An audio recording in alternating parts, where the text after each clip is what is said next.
107장에 있는 말씀을 통하여 고난의 은총입니다. 고난의 은총이라는 제목입니다. 그리스도인이 되면 신앙하는 그 과정 속에서 순탄한 일이 있는 것이 아니라 시험이 오고 역경이 오고 고난이 다가옵니다. 우리 그리스도인의 모델이 되신 예수님께서 이 세상에 오셔서 십자가에서 사명을 완수하시기까지 세상 죄를 짊어지시고 온 인류의 죄를 도말하시고 인류에게 구원을 베푸시기까지 예수님은 고난의 길을 가시며 우리에게 그 고난의 모델이 되어 주셨습니다. 성서에 나오는 위대한 인물들 모두 다 고난의 과정을 통과했습니다. 아브라함도 시련과 역경과 고난을 통과했고, 야곱도 수많은 역경과 시련을 통과했고, 요셉도, 모세도, 다윗 왕도, 엘리야도, 에레미야도, 다니엘도, 사도 바울도 모두 다 고난과 역경을 통과하면서 사명을 완수했습니다. 오늘 특별히 그 중에 요셉을 통하여 보십시다. 요셉은 어렸을 때부터 자기 아버지 야곱이 밥상머리에 교육을 하면서 여호와를 경외하고 그분을 사랑하며 말씀에 순종해라. 그리하면 복을 받을 것이다. 사람들이 징계를 당하고 환난을 당하고 벌을 받는 이유는 하나님의 말씀을 거역하고 죄를 짓기 때문이다. 그러면 너희들은 하나님의 말씀에 순종하며 살아라. 그러면 너희 길이 형통할 것이며 복이 임을 것이다 라는 밥상머리 교육을 늘 받으며 분들과 함께 그렇게 성장했습니다. 그런데 요셉에게는 평탄한 일과 행운만 주어지는 것이 아니라 말할 수 없는 고난이 다가오기 시작합니다. 그의 배다른 형제들이 요셉을 시기하여 요셉이 들에 나온 것을 보고서 길을 지나가는 낙타를 몰고 지나가는 애굽의 장사꾼에게 요셉을 돈을 받고 팔아모아 요셉은 언어도 알 수 없는 산소르고 물소르는 애굽 땅까지 가서 시장에서 노비가 되어 팔려가고 남의 집에 노비가 되어서 보디발의 집에서 노비가 되어서 그런 고생을 합니다. 그런데 거기서도 또 시련을 당하여 보디발의 아내가 요셉을 흠모하여 요셉을 유혹하여 죄를 짓자고 할 때 요셉이 그걸 뿌리치고 도망감으로 말미암아 시민의 감옥에 갇히고 감옥에서도 열심히 하나님을 경외했으나 그러나 일이 순탄한 것이 아니라 계속 어려움이 왔지만 믿음을 지켜나가다가 결국은 하나님께서 그를 그 고난과 역경의 과정을 다 지나가게 난 후에 바로왕 앞에 서게 하시고 바로왕께서 요셉을 향하여 네가 과연 꿈을 해몽을 잘하느냐, 내가 꿈을 네가 해몽을 봐라. 애굽 땅에 있는 모든 술사와 박사들이 다 이 꿈을 해몽하지 못한다. 그래서 요셉이 하나님께서 내게 지혜와 총명을 주셔서 하나님이 알게 하시나이다. 이제부터 7년 동안 큰 풍년이 올 것이며 그 풍년 동안에 온 땅이 마늘 곡식으로 넘쳐날 것입니다. 그러나 그 7년 풍년이 지난 다음에는 말로 달 수 없는 흉년이 와서 풍년 동안에 저축해놨던 모든 양식을 다 소비하고도 고통을 당할 것입니다. 그러니 이제라도 창고를 짓고 좋은 방백들을 세워서 풍년 동안에 나오는 모든 식량을 잘 저장해 줬다가 흉년을 대비하소서 라고 말하니까 바로왕이 항복하면서 온 애굽 땅의 박사와 술사들과 점쟁이들이 있지만 너처럼 하나님의 신에 감동된 자를 내가 찾아올 수가 없었구나. 네가 이 나라를 다스리라. 인력으로 올라오노라. 나는 너보다 지위가 높을 뿐이지 네가 이 나라를 통치하라. 그러자 요셉 앞에 엎드리라 하면서 요셉은 대이집트의 총리가 되는 놀라운 꿈꾸는 것 같은 일이 일어난 것이 오늘 요셉의 사건이요. 요셉이 이 고난을 통과하는 과정은 무엇일까요? 어려움을 주어질 때, 환난이 주어지고 시련이 주어질 때 그는 변함없이 하나님을 사랑하며 흔들림 없이 믿음을 지켰기 때문에 하나님께서 그에게 놀라운 기적을 베풀어 줄 줄로 믿습니다. 이 세상 사는 사람들 모두 다 편안한 사람이 다 고생을 합니다. 고생과 고난의 차이를 한번 생각해보세요. 고생, 힘들고 어렵고 괴로움을 당하는 것, 말할 수 없이 어려운 괴로움을 당하는 거예요. 북한에 있는 북한 주민들이 먹을 것이 없어도 굶주려 죽어가고 있어요. 말할 수 없는 고생을 당하고 있어요. 옛날에 백정이나 노비들은 인간 이하의 대접을 받았어요. 그래서 그 중국의 역사를 보면 황제가 죽으면 그 후궁들을 다 같이 죽여요, 같이. 그래서 그게 뭐 순장한다, 순장. 땅속에 같이 묻어. 진시황, 진나라의 황제 진시황이 죽었을 때 그 진시황의 뭐 병마용병인가 있잖아요. 거기에 말들과 사람까지 다 생매하여 죽였어요. 뭐 7,700명을 생매당했다고 그래요. 여자들도 후궁들과 궁녀들 다 같이 죽고, 명나라의 주원장이 죽었을 때 주원장 대궐 안에, 궁궐 안에 있던 궁녀들 200명도 같이 땅속에 묻어버리고 죽었어요. 그러니 그들의 그 생명의 가치가 얼마나 허무하고 고통스러운, 이것은 의미 없는 죽음이에요. 또 이런 역사, 그 근내에 있었던 거예요. 어떤 거냐, 1945년 8월 15일 날 일제가 멸망하여 일본 황제가 무조건 항복선언을 하니까 저 만주에 있던, 중국에 있던 관동군들, 중국에 있던 일본 군들이 그동안 뭘 했느냐, 거기를 지배하고 있는 동안에 중국 땅에는 모든 금을 다 긁어모아서, 금이란 금을 다 긁어모았어요. 중국에 얼마나 금이 많았는가. 송나라가 멸망할 때, 정강의 변이 일어날 때 금나라에게 금을 그냥 다 쓸어다 바쳤는데 그 금의 분량이 뭐 몇천 톤이 되는지 몰라요. 어마어마한 금이 있어. 근데 그 금들이 일본군이 중국을 지배하고 있는 동안에 일본이 뭐 했을까요? 중국 땅에는 모든 금은 다 긁어봐가지고 그 이제 저들이 금을 다 먹은 거예요. 그런데 배란간 일본이 멸망했잖아. 항복하잖아. 그런데 어떻게 해요? 아이고, 이 금을 어떻게 다 가져가지? 그리고 그거를 금괴를 가지고 어디까지 왔냐? 부산까지 왔어. 부산에서 배를 타가지고 일본 실국가로 해야 되는데 이 실국가를 배도 없고 갈 길이 없어. 그래서 어떻게 했냐? 문현동 그 지하 어뢰공장, 지하에 어뢰공장이 있어요. 그 어뢰공장에다가 금이 뭐 1000톤이라네. 1000톤, 2000톤이라고 하고도 금이 1톤이 얼마면 1톤?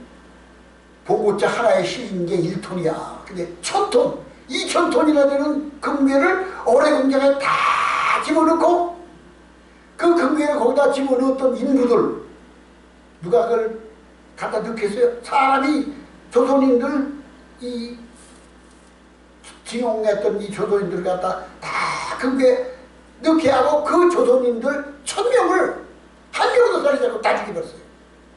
거기서 뼈다귀가 수도 없이 나왔어요. 그러니 그들 죽음이 얼마나 그 금괴의 행복이 기대인지 아세요? 지금도 뉴스 보고 인터넷 다 나와요. 다 나와. 그게 금괴가 어떻게 됐나. 거기에 문재인 노무현이 연계되어 있다고요. 참 희한한 나라 이게. 그들의 죽음이 얼마나 허무한 죽음이겠어요. 오늘날 우리 이 자유시대에 사는 사람들에게는 고생이 좋아도 그 고생을 통과한 후에 좋은 날이 올 것을 바라보고 살아. 이게 고생이야. 고난, 이게 의미 없는 고통을 당하는 거예요. 그러나 우리 하나님의 백성들, 그리스도인들에게는 어떤 시련과 연단과 고난이 올지라도 그 고난은 의미 없는 것이 아니라 그 고난을 통하여 우리에게 더 큰 복이 주어지는 어떤 시련의 과정이며 숙성의 과정입니다. 된장이 잘 익어 숙성되는 것 같이, 포도주가 오래 먹을수록 숙성된 포도주가 되는 것 같이, 시련과 고난과 역경은 그리스도인을 정금과 같이 단련하여 고귀한 인격이 되게 하고 하나님을 닮아갈 수 있도록 변화시켜 주는 것이 고난입니다. 욥이 당하는 고난을 보세요. 욥은 하나님을 경외하며 정직하게 살았으나 그에게 말로 다 할 수 없는 수많은 고난과 온몸은 문둥병으로 서로 피부름이 흐르고 주어진 물고 다 날아가고 친구들도 와서 자기를 비난하고 세상에 아무도 도울 자가 없었으나 욥은 하나님을 위하여 마음을 다하여 기도하며 주님을 앙망합니다. 욥기 23장 8절부터 보면은 내가 앞으로 가도 그가 계시지 아니하고 뒤로 가도 그가 보이지 아니하고 그가 왼편에서 일하시나 내가 만날 수가 없고 그가 오른편으로 돌이키시나 배울 수가 없구나. 그러나 나의 가는 길을 그가 아시나니 그가 나를 시련으로 단련하신 후에 내가 천금같이 나오리나. 그리스도인에게 주어지는 고난과 시련과 역경은 하나님이 정금과 같이 우리를 변화시켜 주시는 놀라운 은총이 주어집니다. 그게 고난은 은총이에요. 죄를 짓고 불의를 행함으로 당하는 고난이 아니라 하나님을 섬기다가 선을 행하다가 당하는 고난은 기뻐하고 즐거워하라. 하늘에서 너희 받을 상이 크니라. 팔복 가운데 있어요. 나를 나야 너희를 욕하고 비방하고 모든 악한 말로 너희를 거서 공격할 때 기뻐하고 즐거워라. 하늘에서 너희 받을 상이 크니라. 너희 앞에 있던 수많은 선지자들도 이와 같이 고난을 당하였느니라. 고난 없는 영광이 없고 십자가 없는 부활이 없다고 했습니다. 밝은 태나는 별빛이 보이지 않지만 캄캄한 어둠 속에는 별이 영롱하게 빛나는 것 같이 이 험악하고 죄 많은 세상에서 하나님의 은혜 가운데 살면은 영롱하게 그 고난에 빛이 비춰지고 하나님의 은총이 함께 하실 줄로 믿습니다. 바울은 복음을 전하다가 말로 다 할 수 없는 고난을 다 당했습니다. 아사에서 살소문이 다 끊어졌을 때에 하나님을 전폭으로 신뢰했습니다. 루스드라에서 전도하다가 나면서 안전병이 된 사람을 네 발로 일어서라고 일으켜 고치니 그 루스드라 사람들이 야 바울과 바나바는 제우스 신이 사람의 모습으로 허메와 수수가 우리 가운데 사람을 오셨구나. 우리가 제우스 신에게 제사를 드리자 손을 끌고 와서 바울과 바나바 앞에 제사를 드리려고 옵니다. 그러자 바울과 바나바는 여러분 왜 이렇게만 한나만 일합니까? 우리는 당일과 같은 성경을 가진 사람입니다. 다만 우리의 성기는 하나님께서 우리를 통하여 이와 같은 기적을 베푸셨습니다. 라고 보고전할 때 그들은 그 손을 끌고 와서 바울과 바나바에게 제사를 해도 그들은 증오로 변화돼서 그들을 돌로 쳐서 저 동굴 밖에 내다버려 죽여버렸어요. 바울과 바나바는 거기 죽지 않고 살아났어요. 징계가 당시에는 즐거워 보이지 않고 슬퍼 보이나 이로 말미암아 연단한 자에게는 평강의 열매를 맺나니. 우리가 세상 살면서 시련과 고난과 역경을 통과할 때 그것이 즐거워 보이지 않지만 그러나 이로 말미암아 연단받은 자는 평강의 열매를 맺게 되나니. 우리는 하나님 앞에 고난과 시련이 하나님의 은총임을 알고 잘 극복하고 소화해내야 될 줄로 믿습니다. 하나님의 백성에게는 의미 없는 고난이 없습니다. 하나님의 계획과 섭리가 거기에 있습니다. 하나님을 믿는 사람에게는 하나님은 반드시 이기게 하시고 은혜와 기적을 베풀어 주십니다. 사람이 상상할 수 없는 일을 나타내 주십니다. 비과학적인 사건, 상성을 초월한 사건을 베풀어 주십니다. 시편 107장 8절에 하나님의 인자하심과 인생에 행하신 기이한 일을 인하여 그를 찬송할지어다. 저가 사모하는 영혼을 만족하게 하시고 줄인 영혼에게 좋은 것을 채워주심이로다. 하나님께서는 사모하는 자에게 줄이는 자에게 만족한 것으로 좋은 것을 채워주시고 시편 126장 1절에 하나님께서 시온의 포로를 보내실 때 우리는 꿈꾸는 것 같았도다. 하나님을 경외하는 자에게 하나님은 꿈꾸는 것 같은 놀라운 사건을 베풀어 주십니다. 우리나라가 일본이 항복하고 한국이 독립했을 때 온 백성들이 흰옷을 입고 태극을 입고 뛰어나와서 대한 독립만세를 외치고 꿈꾸는 것 같은 일이 일어난 거예요. 이게 바로 2차 대전이 끝나고 이스라엘 백성들이 시온으로 돌아갈 때 그들은 꿈꾸는 것 같았다 했어요. 바벨론에서 포로로 회복할 때 꿈꾸는 것 같았다. 하나님의 자녀들은 그 믿음 가운데 시련과 고난을 다 통과하면 하나님께서는 저들의 소원을 만족해 하시며 저들에게 좋은 것을 세워주시는 꿈꾸는 것 같은 일들이 일어날 줄로 믿습니다. 그리고 우리는 어떠한 고난과 시련이 있어도 항상 기뻐라 쉬지 말고 따라 범사에 감사하라 변치 않는 믿음. 나는 결코 변치 않으리. 물가에 심기운 푸른 나무가 변치 않는 것처럼 나는 주님을 향한 믿음이 변하지 않는다는 소망, 희망과 믿음을 가지고 우리에게 주어진 고난을 다 소화해내고 극복하고 이겨나갈 때 하나님 우리에게 꿈꾸는 것 같은 놀라운 사건을 이루어줄 줄로 믿습니다. 고난의 때는 은총의 때입니다. 고난을 당할 때는 슬퍼 보이나 그 시간이 오히려 은총과 축복의 기간이라는 것을 아는 것이 놀라운 일입니다. 하나님은 고난 때 우리를 부르십니다. 기도하라고 하나님을 의뢰하라고 해요. 야고보서 5장 13절에 너희 중에 고난 당한 자가 있느냐 저는 기도할 것이요 즐거워하는 자가 있느냐 저는 찬송할지어다. 고난 중에 하나님 앞에 더 가까이 나가야 합니다. 히브리서 13장 5절에 과연 내가 너를 버리지 않고 과연 내가 너를 떠나지 아니하리라.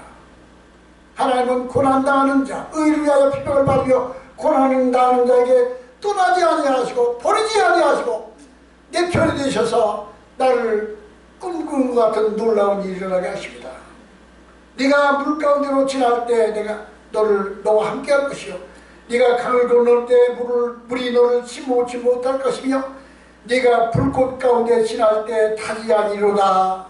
불이 너를 사르지 못하리로다. 두려워 말라. 내가 네와 함께하리라. 놀라지 마라. 나는 네 하나님의 집이라. 내가 너를 굳세게 하리라. 참으로 나의 의로운 눈이 서로 너를 붙들리라. 주님은 우리 편에 고난당하면서 믿음을 지키는 자 편이 되십니다. 우리는 하나님 앞에 비록 믿음을 지키려고 하나님 말씀을 살다가 시련과 고난이 올 때 낙심하고 슬퍼하지 않고 오히려 하나님의 은혜임을 알고 감사하며 기뻐하며 시편 106편에 저희가 그 근심 중에 여호와께 부르시니 그가 그 고통 중에 건지셨도다. 또 바른 길로 인도하사 그 알속에 이르게 하셨도다. 여호와께서 인생에 가신 기이한 일을 인하여 그를 찬송할지어다. 여호와께서 인생에 가신 기이한 일을 인하여 그를 찬송할지어다. 믿음으로 살다가 하나님 뜻을 받다가 당하는 고난은 은총입니다. 상급입니다. 우리는 낙심하지 말고 두려워하지 마십시오. 수많은 사람들이 자기 앞에 시련이 오면 다 자기 몸 살리고 기회적인 행동을 해요. 어디가 줄을 서야 될까? 누구 앞에 가서 아부를 해야 될까? 이런 비겁한 신앙인이 되면 안 됩니다. 오늘 우리는 고난 당할 때 하나님을 더욱 의지하며 믿음 안에 고난을 은총으로 여기고 전화하기 복의 복을 받는 저가 되기 바랍니다. 시편 50장 15절에 환난하는 나를 부르라. 환난하는 나를 부르라. 내게 기도하라. 내가 너를 영화롭게 하리라. 내가 너를 건지리라고 말씀하십니다. 고난은 은총입니다. 우리에게 주신 하나님의 축복의 기회입니다.